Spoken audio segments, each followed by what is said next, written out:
कि आखिर क्यों किताब लिखना पड़ा, क्यों, इसके पीछे रीज़न क्या था, क्या सोच थी आपकी?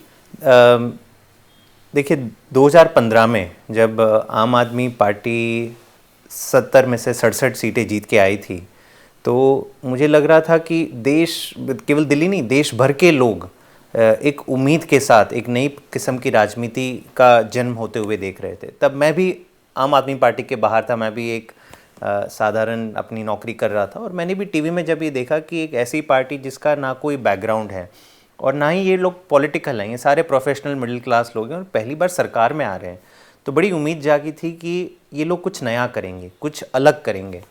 और मुझे याद है अरविंद केजरीवाल जी ने उस समय कहा था कि हम छोटे मोटे बदलाव करने के लिए नहीं आए, हम व्यवस्था परिवर्तन करने के लिए आए हैं। तो जिस हिसाब से सरकारें चलती आ रही थी उसको हम पूरी तरह से पलट देंगे। हम, और ख़ास करके उन्होंने कहा था कि हम आम लोगों की ज़िंदगी से जुड़े हुए जो मुद्दे हैं, शिक्षा, स्वास्थ्य, बिजली, पानी, ट्रांसपोर्ट, वायु प्रदूषण, इन तमाम मुद्दों पे काम करेंगे।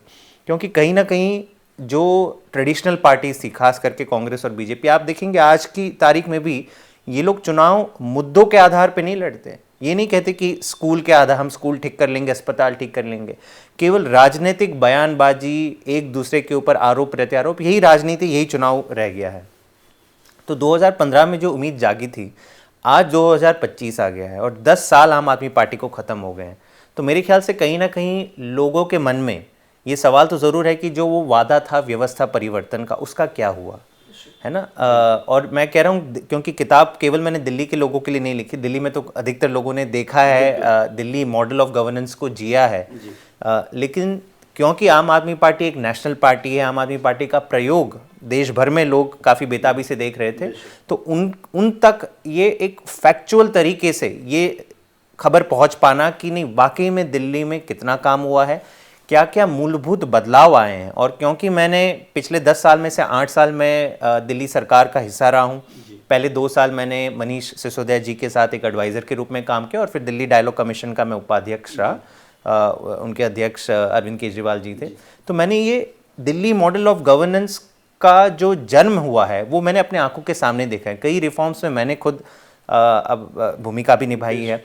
तो और मैं समझता हूँ कि जो काम अंदर हुआ है, जिस गहराई से हमने चीज़ों को सोचा है, ठीक किया है, वो कहीं ना कहीं उस डिटेल से बाहर नहीं आ रही थी। क्योंकि आपको पता है कि सोशल मीडिया के ज़माने में सच और झूठ, सच से ज़्यादा झूठ ज़्यादा फैलता है। तो कहीं ना कहीं किताब लिखने के पीछे ये भी मंशा थी कि फैक्ट्स के आधार पे लिखी जाए, तमाम आंकड़े एक 1 to 1 अगर आप देखें, कोई भी आंकड़े में अब तक किसी ने ये नहीं कहा है कि नहीं इसमें कुछ गलत है।